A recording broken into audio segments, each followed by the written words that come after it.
share with other St. Louis County employees and departments after this afternoon. So a couple things. You'll sign in on your computer to see the PowerPoint presentation. The audio works best if you're able to dial in, and that phone number was provided in the email address, same email address that hopefully you were given to get to the website PowerPoint link. On your screen with GoToMeeting, you should be seeing the presentation as well as a drop-down menu of options on the right through GoToMeeting. So that will show attendees on the call, also the muting or unmuting of those persons, and then the chat box on the lower right-hand corner. And so that's what we'll be using to submit questions. This afternoon is going to look like the 4 speakers will present a few minutes about the work that they do in St. Louis County government. If you have a question for them, please submit those questions in the chat box, and then we'll get to them either after the person has presented or for all 4 panelists once they conclude. So I'm going to get started on the presentation and make sure that we, it looks like there's been some conversation in the chat box about being able to sign into audio, and I want to make sure everything's getting taken care of on that way.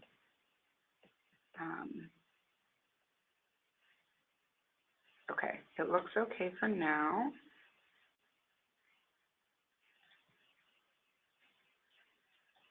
All right, this is very exciting. Let's get started. All right, so as I mentioned, the agenda today, I'm going to welcome and do a little bit of information about the plan and then introduce our panelists. And we have a pretty funny way that we'll be rotating around and getting people in front of the webcam to share so you can see their faces as well. And then we'll have an audience Q&A. Okay, so the 2019 plan is, and I see some messages in there that you can't hear me. Can anyone hear me? We're good. Is it just phone issues? It seems like I'm hearing from my sources. Okay, I'll carry on then. We can hear you through the phone. Okay, great. So we've got 3 phases for the strategic plan. The first being information gathering and internal assessment. We did a lot of research leading up to this employee engagement that you've probably seen most of strategy and innovation at over the past few months. We have, the Office of Strategy and Innovation has been working in the strategic plan space since the last plan came out in 2013. And so we were prepared for and ready to address some of the topics about 21st century government in this plan. And so we spent the first part of the year preparing for that. You can see and hopefully have visited our website to register for this session and maybe participated in another event that we've had. The second phase is strategy development. We're entering that phase. We've been doing 2 months of employee engagement through listening sessions, pop-up events. We've been attending various meetings, and we also deployed the employee survey that closed last week with over 2,445 participants, which is wonderful. And we've been to approximately 31 meetings at 17 different locations. So hopefully you've seen our team around asking questions about the strategic plan and getting input from employees. The final plan is set for review and approval by the end of the year. Okay, it looks like we're still having some phone issues, which I'm trying to manage, but I'm gonna carry on. It looks like they're getting a busy signal. So we've got some S&I team members working at that, and we'll try to figure out, we might have somebody go test it from the room in here. What was that? Yeah, we can. We've got, I keep getting a busy signal. Is there no way to connect through the computer? It looks like there is a limit to the number of people that can call in, but we have not reached it. So that should not be an issue.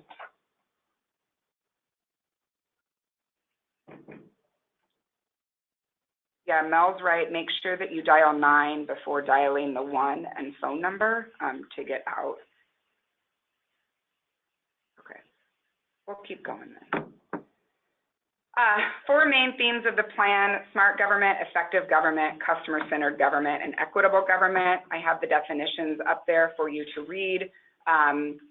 Over the past 8 weeks of engagement with employees, we've been focused around those themes for a couple weeks at a time.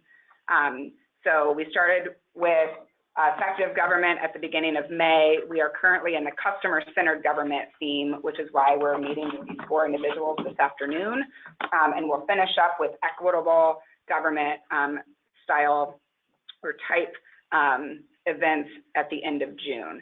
So all of those events are funneled through our strategic plan website, which we'll have a link to at the end of the presentation. Okay, so enough of me talking. We'll move over to the panelists. We've got 4 St. Louis County employees here this afternoon. Sue Daniels, Mike Hoffey, Gerald Smith, and Vera Coley. They're shown on the screen in the order that they'll be presenting this afternoon.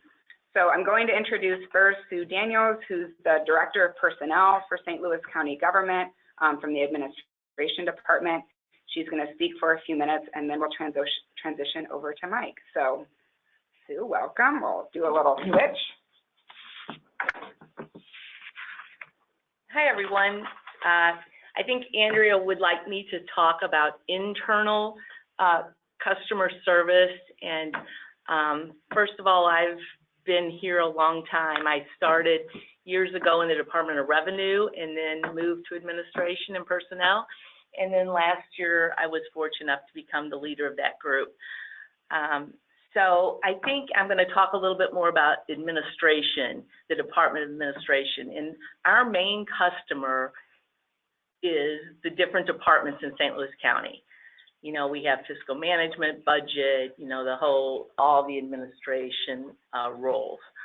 So I think that, you know, as our customer being St. Louis, the other departments in St. Louis County, I think that, you know, some of us have rules and ordinances that we have to live with every day, but I've always thought it's really important. Part of our job is to explain to other departments why we have that and how we can still work with them to accomplish their mission of their individual departments.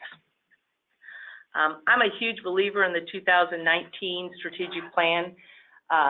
So much as we are rewriting our mission in the Division of Personnel to drive our performance. And I think our customers, whether it be county departments, county employees, our applicants want smart, effective, equitable, and especially customer-centered services. So that's one reason I'm here. I really do believe that this is the way we need to move forward. As far as what way our department is already 21st century, I think most of the things in administration are electronic. Our ERP system that really drives all financial and HR processes is, you know, starts out in the departments and moves through and then is finally posted into the system. You know, we have a electronic time management system that we're rolling out.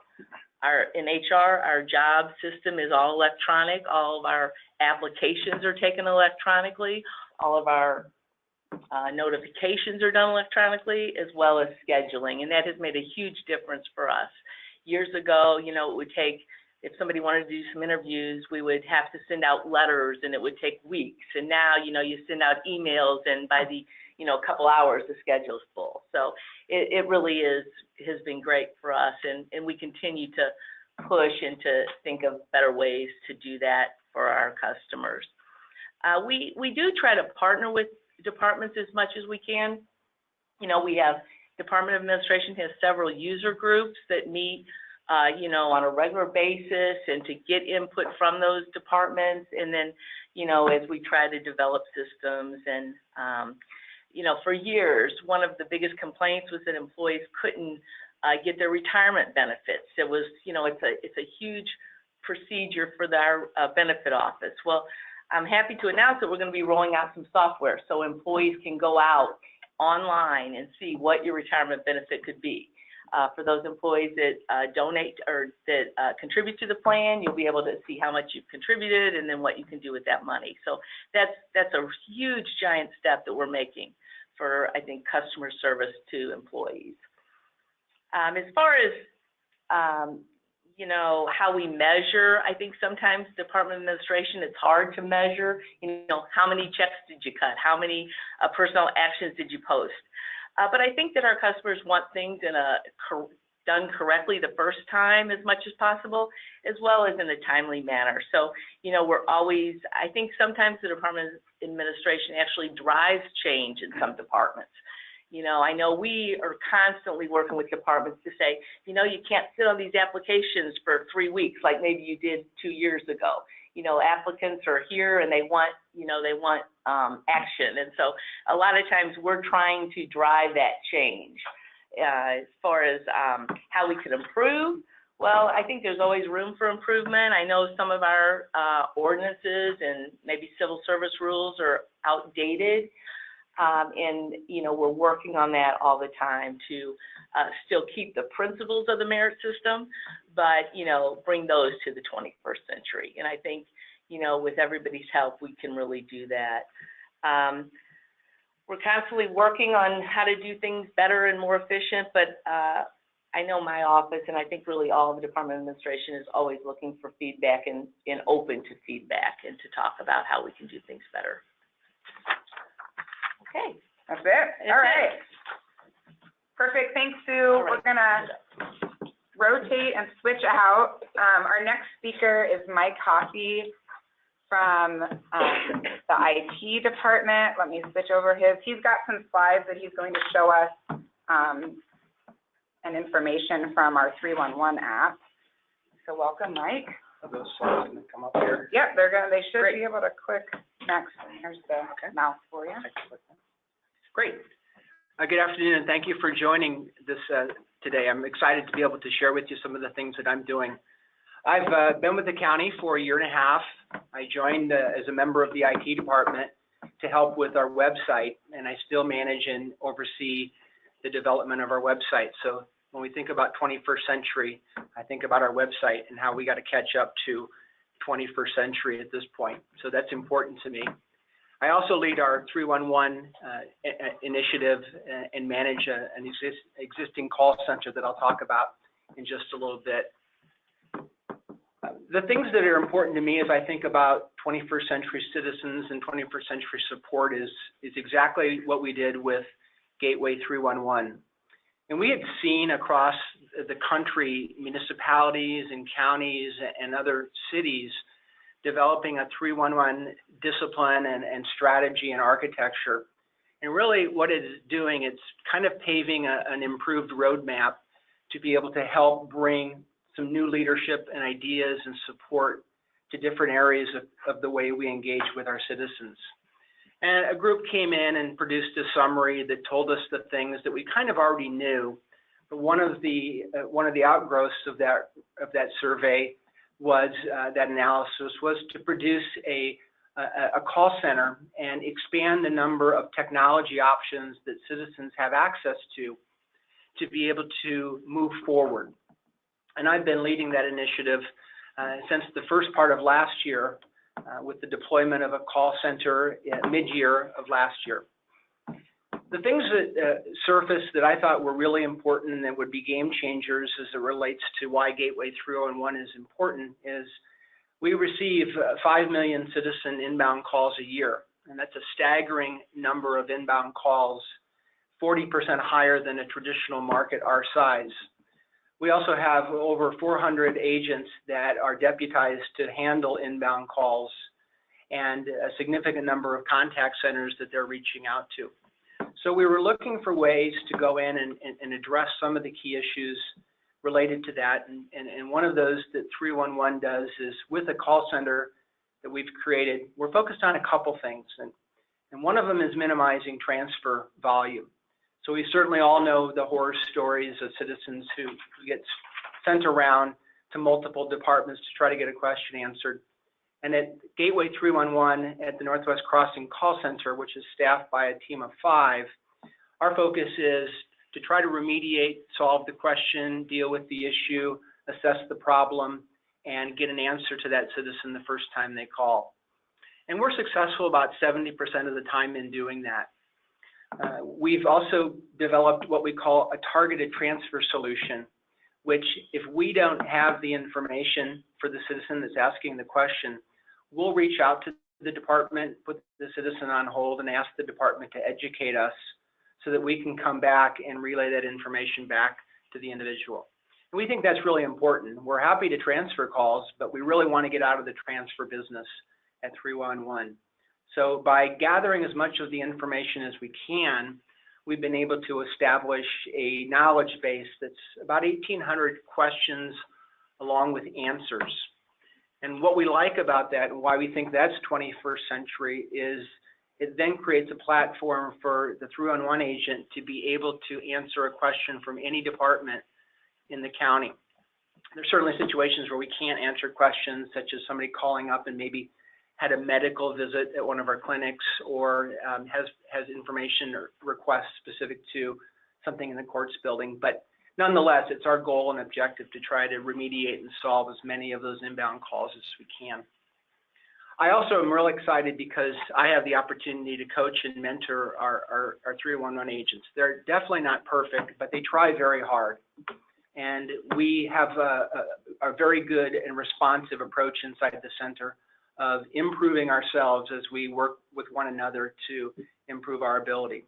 And that's really important. Another key part of 311 is the technology that we created, which is a mobile app. And hopefully, if you've not had a chance to download our mobile app, I encourage you to go to the Google Play Store or the Apple Store and download Gateway 311. And there you'll see a very good attempt that we have made to develop a self-service solution for citizens. We really want to minimize and cut in half the millions of phone calls that we're taking, and that's one of the tools, one of the starting tools that we've created to be able to do that. And hopefully we have some questions regarding how that works later on. If you're wondering who are the people that are calling us, right now at 311, we handle inbound calls from people that actually dial 311. So that is a phone number. And if you have a mobile phone and you're located geographically within the county, you can call 311 and you'll reach our center. If you have a landline and you're not a Spectrum Charter customer, you can also reach us by calling just 311. And it stands for Non-Emergency Citizen Services. So it's a way for citizens to connect with us. And at the same time, they have the ability to connect directly with the department if they would prefer to go to the website and try to locate that department's specific phone number and engage with them. But as it sits today, we take all of the traditional main switchboard phone calls that come in. We also have alleviated the difficulty of our satellite offices having to multitask by handling inbound calls and waiting on counter citizens. And so we are now accepting all the satellite calls, which we're really excited about. And then departments are coming forward and asking us if we can assist them with their calls, such as vital records. And more departments are discussing with us how we can solve their call problems and jump in and assist. And we're real excited about that. We're taking the weight off departments, and we're happy to be able to do that. I was asked to share some data with you, so I presented on this slide some of the metrics that we look at when we analyze what we're doing. And these are metrics that are presented on wall boards or plasma TVs for our agents to be able to see in a real-time environment at the call center. So we look at things like abandonment rate, and that's really important to us. So that's what's the threshold of pain a citizen has to go through before they decide they're not going to wait any longer and they're going to hang up. And so we set a target that's very aggressive at 10%, which means we want to answer 9 out of 10 calls. We also try to resolve, as I said earlier, 85% of our calls the first time that they call. I said 70% was our target, but I continue to push 85% as our optimum phase goal. So we have days where we do 85%, which is important to us, and other days where we don't. We don't have an auto attendant, so you don't have to listen to 9 prompts when you call 311. We try to answer the call live. without giving you any prompt cues, and we're excited about that, which allows the citizen to get to us in 20 seconds or less. We also disposition our calls very quickly, so once a call is concluded, we document the type of call that we took, and we move then back into the queue to accept new calls. One of the things that we found to be very helpful, I think is very 21st century, is we don't have a shot clock on talk time. So we have citizens that need a lot of hand-holding, a lot of coaching, a lot of information, and we're happy to spend sometimes 7 or 8 minutes on a call just to make sure that we resolved their questions, solved their problems and issues, and eventually we'll get that dialed down to a time frame. But at this point, I'm perfectly happy with calls that may take a minute versus calls that may take several minutes. We also have started to send out surveys, and our target is to get at least 5% of people that we speak to send us back a simple MailChimp survey that gives us an idea of how we're doing, so then we can share that information with our team. This is a picture of one of the boards I just spoke about. This is the representation of what we call KPIs, key performance indicators, or metrics that allow us to assess how efficient we are as agents, and everyone has access to these in the center. And if you come out to visit us, you'll see these.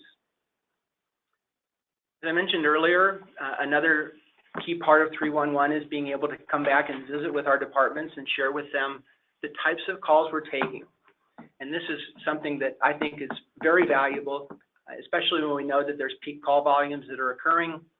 And as you can see from this chart and this graph, we've taken a 1-month snapshot here to be able to share with you the diversity of breakdown by department of the different types of calls that we handle. And by putting them in these categories, it allows us to go back to parks and transportation and the assessor's office and the collector of revenue and let them know that we've been able to take some of the volume away and support them. It also gives us a chance to ask questions, for instance, questions we may not be able to answer as a result of the volume of calls that we have taken. A couple examples I wanted to share with you that I think are really helpful that citizens give us, that we're able to communicate back with the departments, is again, going and meeting with departments to us is important, sharing with them what we're doing. A lot of citizens are frustrated because when the real estate and personal property tax window starts to spike and peak in late fall and in winter, we don't have an automation solution to be able to tell a citizen that their payment is posted. So we have our friends and family, loyal citizens that call us every day and want to know if their payment is posted and why it hasn't posted, and if we can go down to the Collector of Revenue office and find their payment and post it for them. So improvements there would be awesome, and it's a much needed and a high demand request by citizens. We also get way out in front of these peak call windows by working with departments to gather information. So we're right now in the assessment window for all the 400,000 parcels in the county. So we meet with the assessor's office to understand the types of questions that we might receive, how to set up informal conferences, what to do if you don't make an informal conference. Nobody calls and tells us they're happy that their payment the real estate valuation went down. We typically hear from the people whose real estate valuation went up. So we're prepared for those types of calls. Another common category, and this is something we're working with Public Works on, is where is my inspector? When's he going to be here? He was just here. I think I missed him. Do you know his phone number? Do you know his name? And that's information we have limited access to. So we're learning how to get into that data environment to be able to provide, again, a one-stop shop for that particular call. So somebody who's having their basement redone or a deck put on, we can answer questions specific to. Courts is a huge category for us. We receive a lot of inbound inquiries, questions regarding a variety of courts-related questions that we can't answer. Some of that is proprietary, but also it's the fact that we can't get into that data environment and look up when somebody's court date is scheduled, or how to reschedule a court date, or how can they speak to a judge. We can get into some platforms and access some courts information, but not enough that we're happy with our ability to remediate courts types of calls. And then lastly, when people call up and say, boy, your website is really dysfunctional and clunky and hard to navigate. It took me forever to find a piece of information. I raise my hand and say, that's me. I'm the website person, and I'm responsible for helping you find that information easier. So that's a quick turnaround where we can go in and add new information, enhance information, or make updates to help the website be as user-friendly as it possibly can be when citizens can't find information. So in wrapping up, I think the successes that I've seen related to 21st Century is at 311, we know citizens are seeing it and hearing a difference. We get a lot of compliments, which we're happy to have, and we know we can do better, but it's been a great start just a year in with a center that focuses on the things I mentioned earlier. We also collectively work proactively to improve processes. So if somebody has an issue, we share that among the team members, and we talk about strategies in our team meetings or just offline on ways to make those improvements immediately and not down the road. We have very, very difficult discussions sometimes with citizens that go into exhaustive lengths. And we talk about how to resolve those types of situations or scenarios versus just pushing them off to a department and saying, I think you really need to speak to somebody else. And we're happy to do that because a simple question or a complicated question, it really doesn't matter to us. The surveys I mentioned earlier will be an important barometer for us to have a good idea of how well we're doing. And I think when we hear compliments, it's kind of a compliment back to the citizen to say, look, for 1 million people in the county that are trying to reach us, you deserve great service. And that's the things that we're focused on and the reason why we exist. So thank you very much for your time. Thank you so much, Mike. We're going to transition to Gerald Smith. He's the Recorder of Deeds from the Revenue Department. Welcome, Gerald. Thank you. And a big thank you to the S&I team, and thank you to the panelists, and also just thank you to the listeners for dialing in and providing feedback. I know we're going to be getting some great questions from you, so that said, I'll just jump right in. Again, my name is Gerald Smith. I am the Recorder of Deeds for St. Louis County. I've been with St. Louis County for 19 years, and I'll just jump into, I'm going to try a different approach.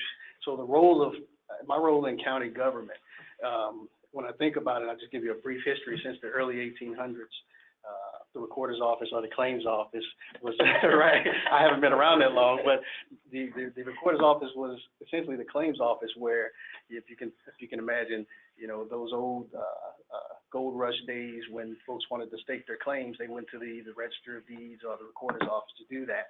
And since about 2014, when I was appointed to the recorder, I've helped serve a new generation of county residents with hopes and dreams of establishing and owning their own pieces of land.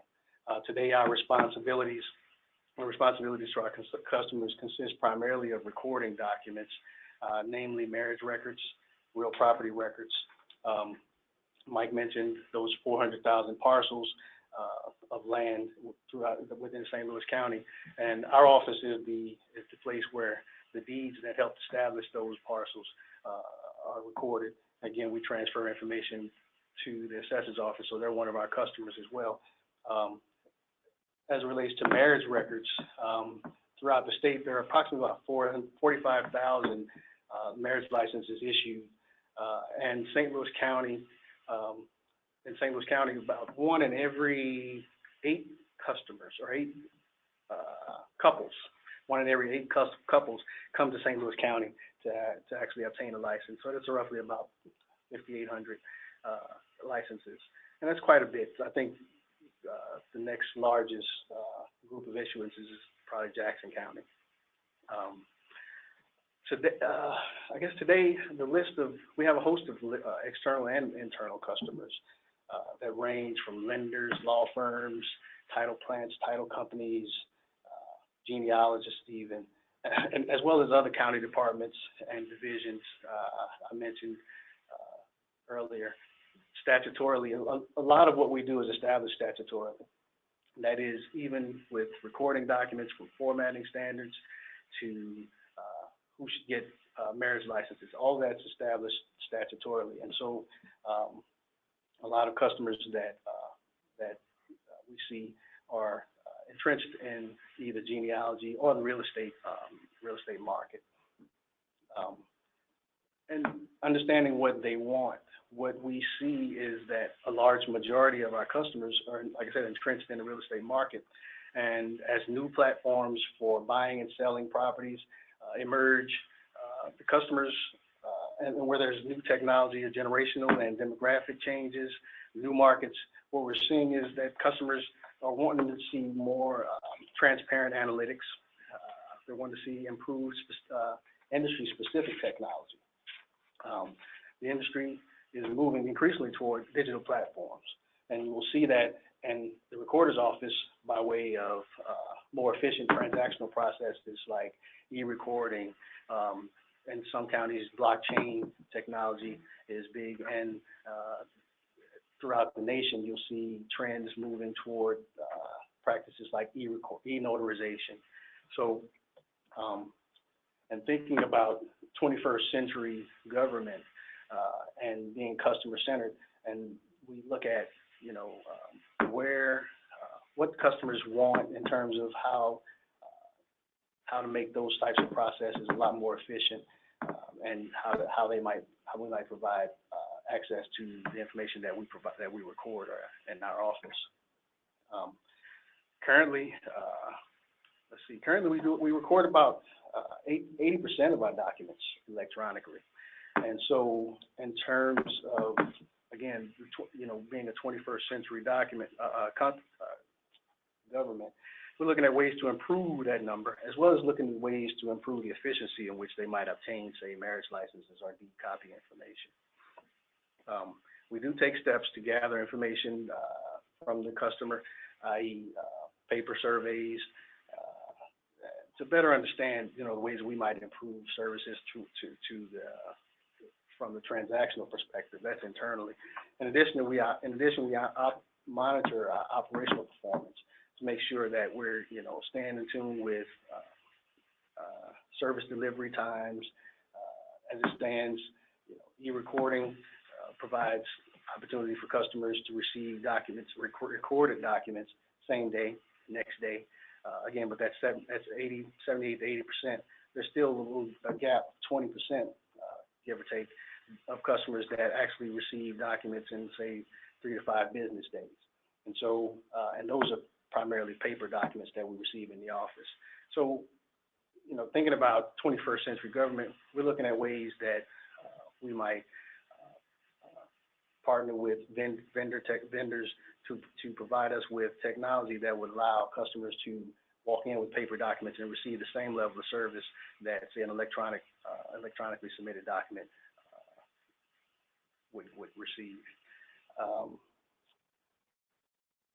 Again, and then internally, we're looking at, we try to make sure that we're not only looking at, you know, from a service delivery standpoint, how long it takes to provide documents to customers, but we also look at, you know, the level of service internally. How fast, you know, how long do customers have to wait for service and things of that nature. Those are important to us because customers primarily like to come in, receive service, and we're aware that they like to receive service in an efficient way and do so, you know, increasingly. So we're looking at by partnering with departments like S&I and as well as internally, as well as agencies that are keeping their fingers on the pulse, so to speak, of industry standards. We try and keep ourselves abreast of, you know, what we can provide, what things we can change within the office to make the customer's experience a lot more exceptional, for lack of a better term. That's all I have, so I'm going to go ahead and make room for Vera. So thank you, Gerald. And looking forward to those questions.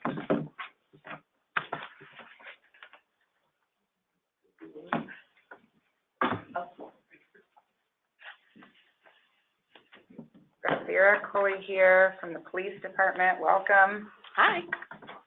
Hello, hello. So I'll just get started. My name is Vera, and I am the social media coordinator in the Public Information Office for St. Louis County Police Department. I think that there's a lot of information that comes into the police department and that goes out of the police department, so it's an interesting position to be in because we hear a lot from officers about what's going on the streets. We hear a lot from community members about what's going on in their given community. So we were talking a little bit about who our customers are. Our customers are the residents. As a police department, our main mission is to serve, and there is service. I mean, basically, we're selling safety. And people, when they see the police, they expect a certain level of respect. They expect a certain level of reaction, as well as how can we, help you get back to feeling safe. One of the questions that we were asked by Strategy and Innovation is, do we believe we're part of a 21st century type of centered government? I believe so because in the police department, there's such a hands-on approach. There are over 900 commissioned personnel who work in the police department. That means police officers. There are another 300 to 400 professional staff members. Those are people who are not police officers, but who do work for the department. And every day we are interacting with the public. So those interactions become very important, how we talk to them, what situations they're in. We are meeting people on their worst days a lot of times. So it's really important that we are able to meet them where they are, whether that means giving them access to reach out to us online, or if they call our communication center, whether they need emergency assistance or it's just information. All those options are open to them if they want to send an anonymous tip to us through our social media. If it's us pushing out information to next door so that we are talking to micro communities.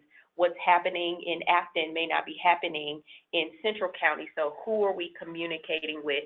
What is the message and what information do they need? I think Mike talked a little bit about websites and how important that is. We recently updated our website, and when we were going through the building process of that website, one of the things I noticed is we talked a lot about who is this person and what the structure is and how do you get from the command staff to the precinct level. And we really wanted to change that from look at us to how can we help you? What services are you needing? Do you know how to get records from the St. Louis County Police Department?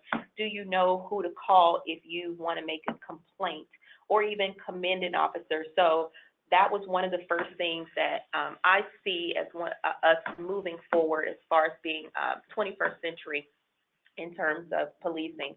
Some of the other things that we do allow for in the police department are things that residents don't even know about or never even see, and that's a lot of our technology. We use technology such as ShotSpotter. ShotSpotter is a program in which we can actually track and locate gunfire.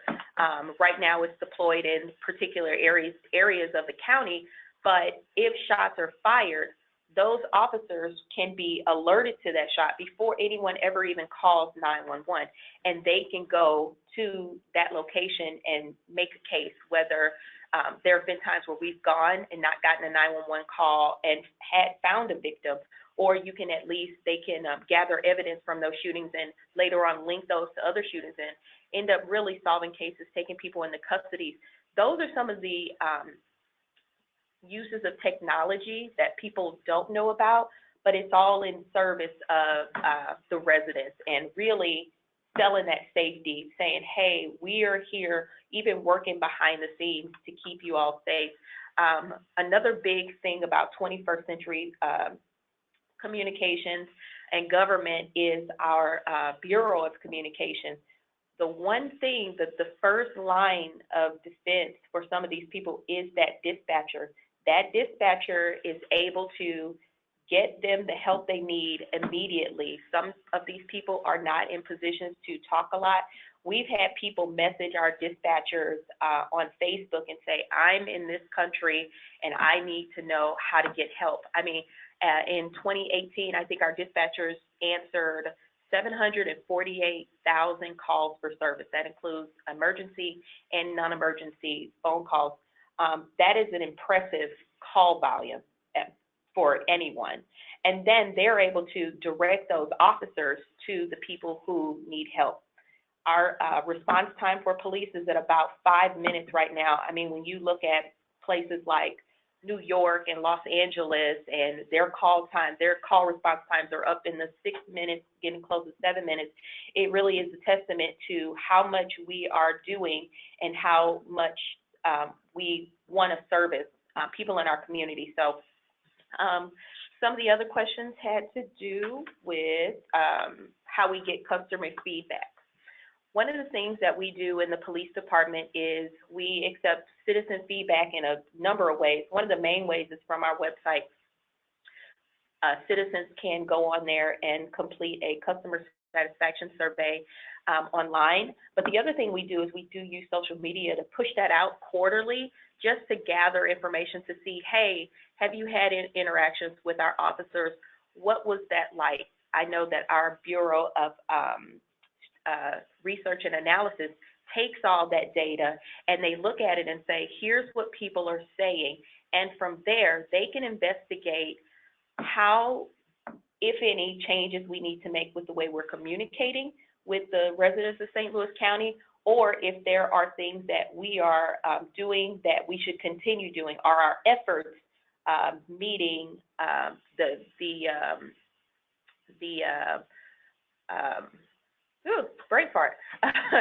the request of the citizens. So one of the other things that we do too, another way to communicate, people do send us messages on our social media. We are set up to accept messages from the public. A lot of times they will send us messages that have to do with, hey, there's someone committing a crime, or I'm not sure about this, how should I respond? We do respond to them and say, I think you need to contact investigators, or here's the number that you need to call, or this isn't our department, but here are the people that you need to call. One of the other things that we are open to is open source data. You can go to our website.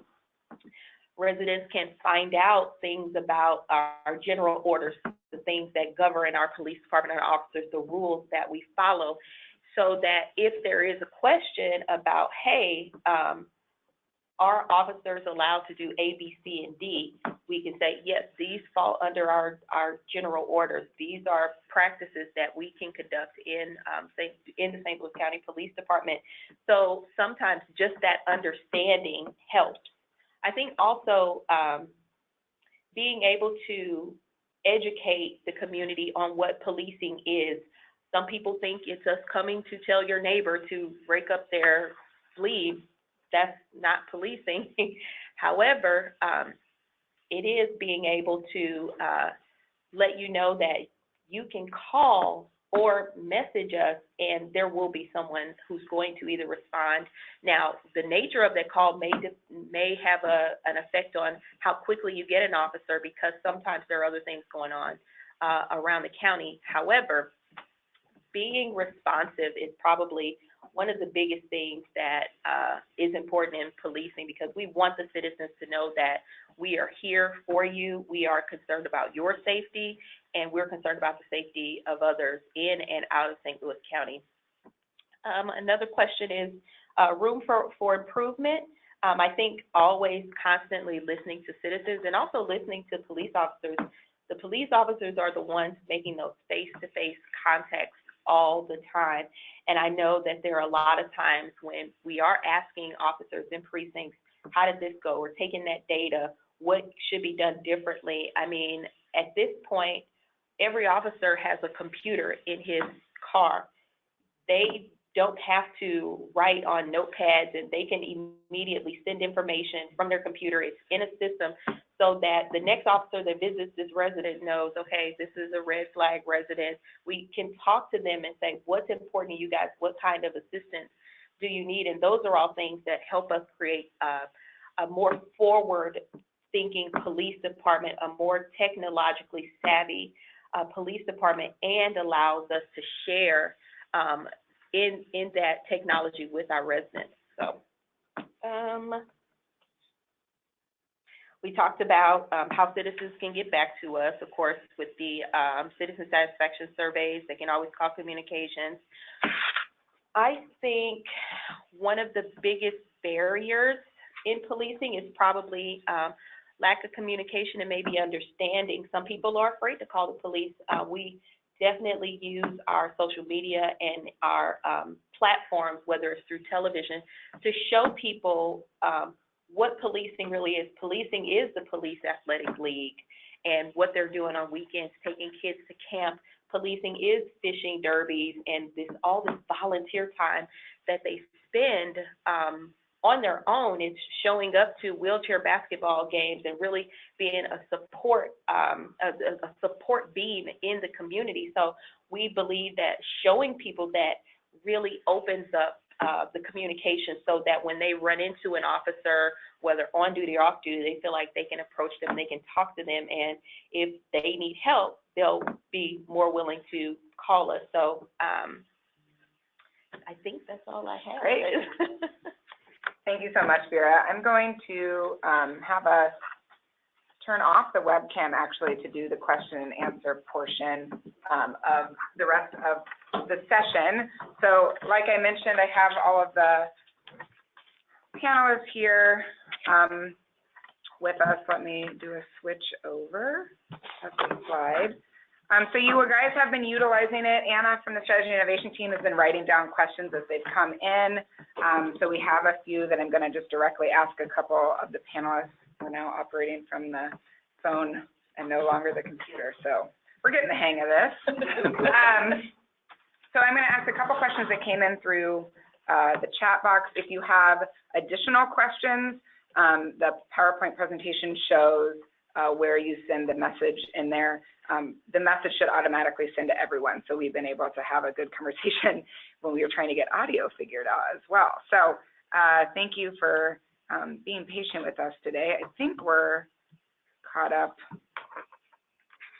on some questions. So the first is for Sue. We had a question, and if you wouldn't mind, panelists, saying your name before you respond, if you have something to add, so people on the call can follow along. So Sue, what is the plan, if any, to re-implement the merit system of compensation, or what alternatives to address compensation to retain your best performing employees? Yeah, that's a good question, and it's a huge challenge that we face here in county government. I think that with the new administration, I've reached out and said that we need to have that conversation. We are dealing with a pay plan that's 20 years old, and I'm the first to tell you it's out of date, it doesn't work, it's just not what we need. But you know, it's a huge task, and I don't want to, you know, I know there's been a lot of talk about a job study. Well, I don't want to spend a bunch of money on a consultant to do a job study when we don't have any money to implement it. So I've reached out to the new administration. I think that they're very open to, you know, treating employees fairly and rewarding our stars. And so hopefully within this year, something will come out to employees that we can deal with some of the pay issues that we just struggle with on a daily basis. Great, thank you. You can continue, by the way. I want to add to submit questions while we have this conversation, so we'll keep this going until we don't have many left. For those of you that are listening and maybe have something that you think of now and want to go and submit that, so feel free to do so. Thanks, Sue. Another question, I believe was specifically for Mike, with 311 Mike, is there are situations where a call is transferred incorrectly and needs to be moved along again. How would you want employees to make the call center aware of those situations? It may stem from what the customer asked when they called, but digging deeper may prevent that. Yeah, a great question. Thank you for that. We want to know when we've transferred a call that we probably could have answered ourselves or handled ourselves, or if we misdirected a call to the wrong department. One of the exercises that the team has gone through is versus just guessing, which department or sub-department or department within a department a call should be moved to. We've made outbound calls ourselves to the point of exhausting people by calling them repetitively. But the purpose of those outbound calls to the departments were to ask them questions such as, if we receive a call specific to this type of a question, are you the right person that can answer that? We've then created a knowledge base with an Excel spreadsheet, which allows our agents then to pinpoint that person and that person's extension. So we're trying to target, to the best of our ability, moving and migrating the call to the right person. We're not going to be accurate 100% of the time, but the feedback coming back either to that agent or to myself would be appreciated, so that we can go in and modify that document that tells us when we can't answer a call ourselves, let's make sure we know who the right person is. Yeah, thanks, Mike. That actually makes me think of something, Vera, that you said when you were presenting, that customer service is also about educating. And I think that was a really good point. We think about, responding, but also if we responded incorrectly or we have something we need to fix or improve on, how that is actually the role and responsibility of customer service is to educate. And I wonder if Gerald or Sue, if you want to add to that, or even Mike, you just kind of touched on it with that answer and made me think of it. That idea that customer service is also about educating. Yeah, so I guess we're looking at educating ourselves, and we're looking at, are we also looking at, what type of efforts are we as organizational leaders taking to keep ourselves abreast of, what those customers potentially, what they need, or what, how we can best reach them or provide them with the services. So, are we looking with, I guess, with the question, Yeah, or like how you feel like education might take you kind of touched on when you said like the waves and generations of what people want now, that increased transparency. We're constantly learning from, but I also wonder, I was even more saying it from a education standpoint. I think, Vera mentioned that people don't actually understand all of what police does. So part of customer service is educating the public on and so I wondered if you had examples of ways that you do that, or that applies to your work. Well, periodically when changes happen for us, it's usually, it's something that happens statewide, or it's something that happens due to legislation that's been passed. And so for us, it's just a matter of making sure that, we have the means to communicate to customers. Sometimes we can use press releases, and we use email blasts and things of that nature. So there are ways we can improve our ability to educate the customers, and we're looking forward to doing that and finding more innovative ways to reach our customers. We don't have a social media presence, but we can still find ways that we can reach customers a little bit more innovatively. Yeah, this is Sue Daniels. I think that education is a huge part of customer service. I think that a lot of times, I kind of hit on it with departments. They don't really understand why we have the rules and why we do what we do. So I think it's key there. But just for, the constituents, the taxpayers of the county, a lot of times people are going to call up and they're not happy. My real estate tax went up, this or this. But I think that as employees, I think one of our key responses is that you need to explain to that taxpayer, in a nice way, why we're doing what we're doing. You want people to get off the phone or leave your office with, well, that kind of stinks, but at least I understand it. And I think that's so important for county employees to keep that in their heads while dealing with the public. That's a good point. Yeah, this is Vera. I think Sue is absolutely correct. They may not like the answer, but you've given them the information. One thing that we've done, just in little spurts here, not too long ago, we did a video about what to expect when you call 911. So it helps people who may not know. When you pick that phone up, you're going to talk to a dispatcher. Don't hang up. Don't stop talking to them. They're going to ask you a lot of questions. Don't get frustrated. They're asking you questions so they can relate to the officers exactly what's happening, so they know what they're walking into. And then after that happens, a lot of times the dispatcher stays on the phone with you, but what those steps are next. So we put out little videos like that, and you know what to do in a traffic stop. Those are all things that help educate the community, but and take some of the mystery out, because I mean, a lot of people don't know what to expect with. I have no idea what to expect. I'm going to call records. I'm just going to call and be like, okay, well, they told me whatever. I didn't know I need to wait 30 days before the wedding. Why can't I get this 2 months beforehand? It doesn't work that way. So education is always a real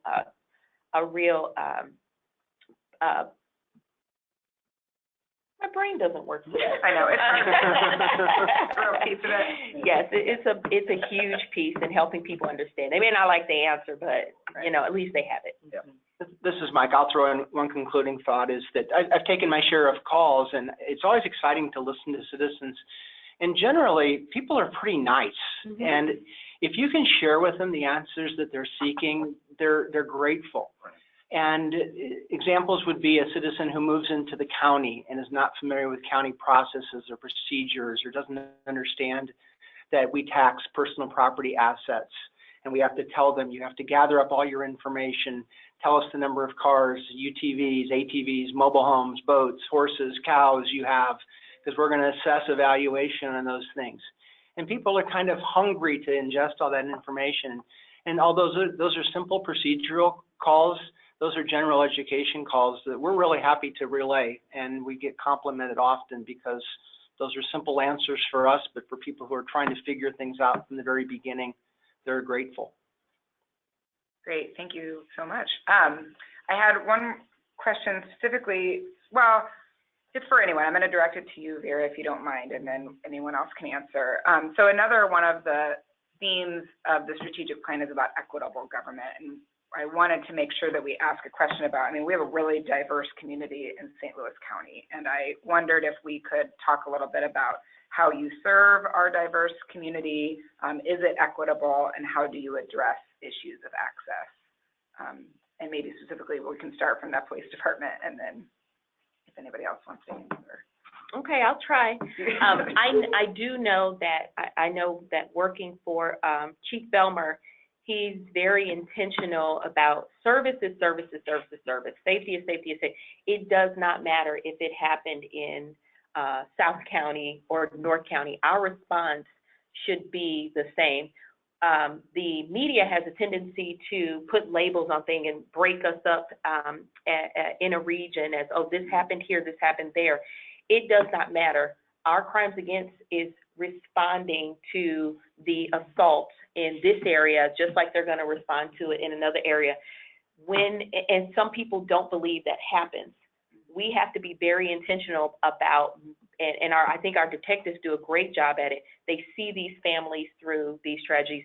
They are going to spend that same 5.1 minutes getting to an area in Afton as they are in an area in Castle Point. When they show up, they are going to have the same demeanor. They're going to speak respectfully, and we are in the show me state. We have to prove that as police officers and as a department.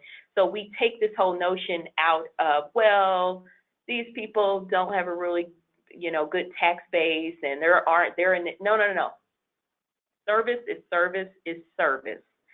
And the perception has to become, or the reality is typically different from the perception. So we can get the community to understand we're going to show up. I think that's going to be, that's a really big part of showing the equity in policing, my humble opinion. Sure. Anybody else, diverse community? A couple of things we've run across, this is Mike, at the call center, is we have citizens that contact us that don't have a personal computer because they can't afford one. So that's a real barrier to be able to allow them to access important information. So we do our best to work around those scenarios. We also have a growing and emerging Hispanic population among other demographics and ethnic groups.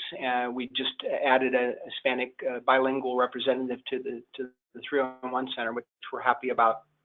And the last area that comes to mind is ADA compliancy.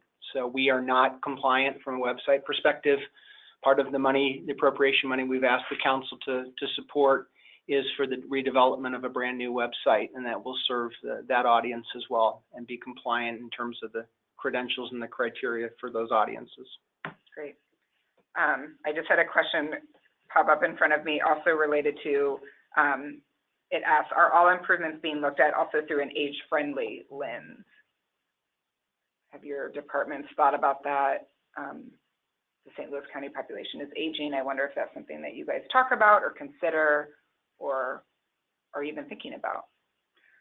So this is Gerald. So thanks for that question. So I don't know, we look at it not just, when you say aging, yeah, I guess I'm thinking you're thinking of the older residents. Right.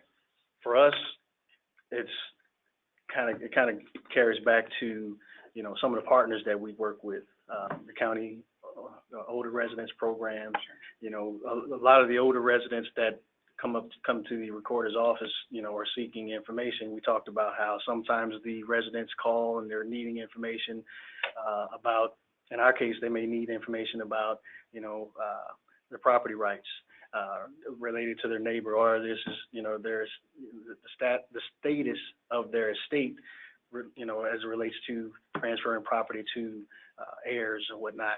And so, you know, we try to partner with internal organizations that can provide them with some legal resources and provide them with, you know, information that might make it a little bit easier to, you know, prepare documents and get them, you know, put on record to meet their legal needs, what have you. So things of that nature. As far as going back the other way in terms of the new generation, technology-based, our technology-centered demographic, you know, we have to look at ways that we can make it easier for folks to record documents, and not only to record documents, but maybe make it a little bit easier for certain process to occur, i.e. Marriage licenses. You know, how we're looking at how long that process takes internally, and in what ways can we make it easier for customers to, you know, or not say easier, but a little bit more efficient for customers to engage in that process. You know, can we provide them with information or a way to put information into computers and then come inside to the office and take several minutes off that transaction. So, you know, customers are wanting to find more ways, more efficient ways of doing things, and so I think we look at it not just from an older residents, but also from residents who are just, you know, just approaching that idea of getting married or owning a home. What ways can we make that process a little bit more innovative to them as well? So. Yeah, I had a couple of thoughts to kind of parlay with what Gerald was speaking about. Things we've learned in the care environment is that older residents still want to use a telephone. So they didn't grow up in the digital age, and they still are perfectly happy calling and waiting in the queue to speak to somebody. And so we've accepted that, and we're fine with that. One of the things I think that was really insightful was the S&I research that was done that broke the age group demographic cohorts down. I think it showed that there was about 400,000 of our residents that were Gen Z or a millennial, and that's between the ages of 5 and 36 or 38. And so when we think about developing technology and building solutions, I think often about those two age groups, because they are in the digital world and they have grown up with a mobile phone, and they do expect different behaviors and different approaches to dealing with us. So they don't want to make phone calls, they want to text, and they want to use the 311 mobile app to find answers to questions. So age friendly, but also serving those unique age groups differently is something that 311 pays a lot of attention to, so that we know it's a rapid rate of change from a digital perspective, but the things we're trying to do is address each of those segments or those groups uniquely. We had one more question come in asking, I think it was earlier, it might have been Sue when you were talking, so I'll direct it towards you, but anyone can answer. And we've talked a little bit about it, but the question is, what are the customer service trends in your field? I know that we've talked a lot about going electronic. We're kind of getting in that generation discussion, so. Yeah, I think that, you know, we do find that, you know, a lot of people that are you know, applying for positions and to attract and retain employees, we need to kind of, as Mike said, be out there at, you know, try to push as far out as we can. But I think we also have to, you know, like we, you know, for several years, we've only accepted electronic applications. But we do have a computer in our office that people are more than happy. I mean, if they come in, somebody will sit down and help them. And we have applicants like that. And so I think it's important, you know, as county to think, okay, yeah, we're always pushing forward, and even some older people are now getting into, you know, smartphones, and they'd rather do stuff like that. But you can't completely, you know, go that way without having a backup for if somebody still wants to call on the telephone and, you know, stuff like that. So I think it's important to find that balance, but you always have to definitely keep pushing forward.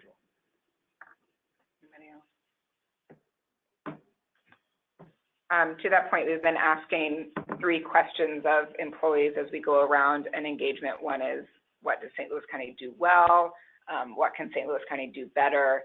And then what's your one big idea for St. Louis County government? And so I wanted to ask anybody that wants to answer what innovations or big idea or technology would make it easier for customers to do business with you.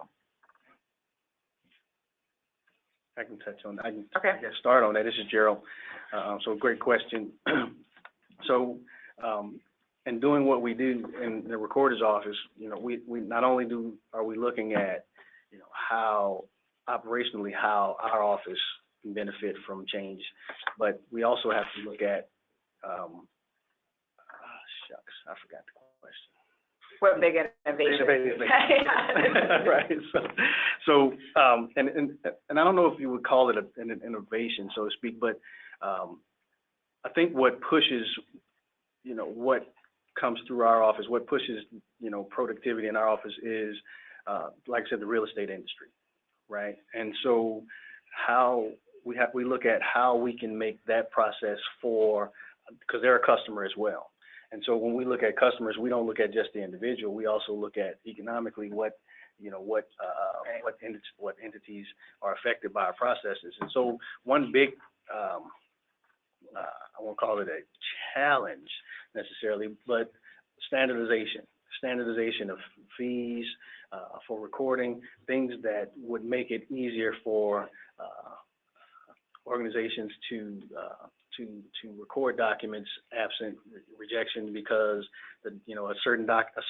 another page got added along the way throughout the title process, and the banks weren't aware of it. Now we have to go back to the drawing board and, you know, cut new checks and so on and so forth. And so that kind of, you know, having some level of standardization with regard to that is key, would be big, you know, for the recording industry. And we're seeing trends where, you know, states are implementing either in full or in part some level of standardization. So those are some of the things that we're looking at in terms of, you know, how do we overcome some of those barriers to recording to make it easier for the lenders, one of our customers, to do business with us. Great. Anybody else want big technology or innovation that would just change the game on how you do business? This is Mike. My thought on that would be that we have to continue to move towards a 24/7, 365 world. I look at a lot of private sector companies, and, you know, I feel bad when I'm talking to a citizen or I listen to somebody say, well, we're only open 8 to 5, but this department closes at 4:30 and this department doesn't open till 9. And if we could create more exposure of information and access to data in environments where citizens can still get to it, even considering third-party support from a care perspective after hours. I think those are revolutionary ideas that allow a citizen to feel like, you got to get in there between Monday through Friday, 8 to 5, or else you don't get a hold of anybody. And we're making progress there. I see change, but I think we still have a ways to go. Can I add on what Mike just talked about, sort of 24/7, you know, access? You know, one of the things that we're doing in the office is we're digitizing all of our documents. So everything from 1974 all the way back to 1877, right? And one of the goals behind that is to not only just to allow customers to have access to all the historic document information, but in addition to that, we're trying to, implement ways that, customers might use, say, for instance, GIS, mapping services, to take a look at, not only, recent information, but historic information, just to kind of give the customer a better sense of, a better way to find the information that they're looking for in terms of real estate history. They might cut down on some of the calls that they might have to make to the office or to 311, but for the most part, it gives them, the customer who seeks that information, a lot more information at online, which is, I think, is probably the most efficient way that they can find it. Okay, I think I'm gonna get ready to close us out. We're at about an hour, 15 minutes. So I have a couple. Does anybody have any final comments they want to say, or things that you thought of? Well, this is Sue. You said, you ask county employees, what does the county really do well? Well, I think the county really does a lot of things really well, but, really it's all about the 4,200 county employees, who the majority are way underpaid and, but still have that call to public service. And I think that it's important when we go through our daily job is to, I think customers, everything's a little bit more relaxed now than it was years ago. And like some of the stuff that you guys do, I'm talking to Vera with the police department. Some of the videos of the police, singing Gloria in the police car. I think that does a lot for county residents are like, wow, they're real people out there too. And so I think, don't be afraid to kind of let that personal side shine through, because I think that's really shows that, as a customer's focus, I think it's really great, I agree with that.